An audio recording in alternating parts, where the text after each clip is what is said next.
Chapter 1. This is a serious problem which has been going on since the independence which took place in Somalia.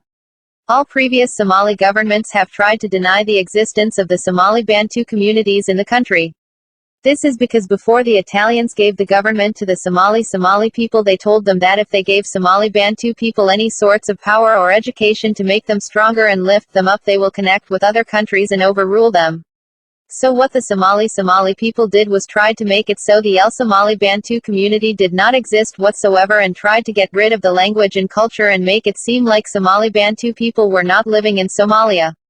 Another sad thing is that all Somali leaders since the independence never admitted that the country is practicing apartheid and discrimination like the previous South African system. But the fact of the matter is that the things that are going on in Somalia today are worse than what has happened in South Africa. Because in South Africa it was racism because it was black and white, but in Somalia it was more like a internalized racism where people of the same race and or ethnic group seemed to think that they were better even though they were not.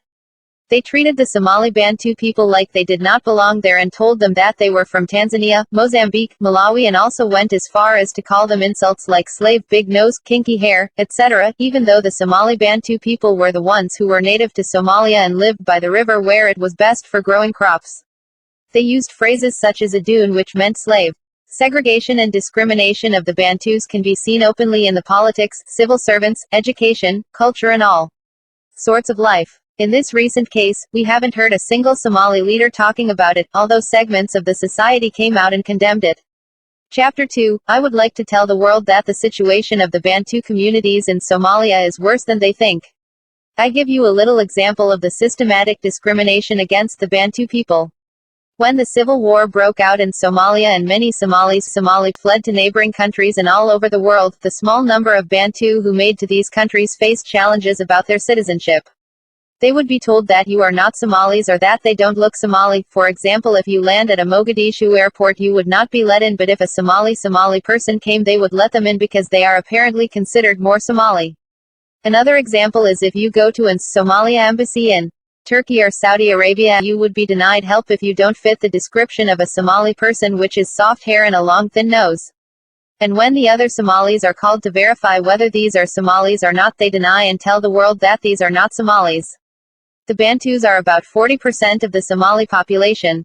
Now the country has adopted a federal system, and the Bantu who live in 9 regions out of the 18 regions in Somalia are nowhere to be seen in this political process. Their lands are being taken by force, properties are being looted, people are killed and raped.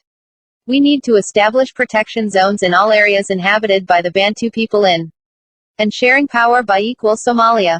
Now that Somali Bantu people came to America and started to fight for their rights, Somali people in Somalia have started to rape men and stab innocent people, then burn them just from hatred.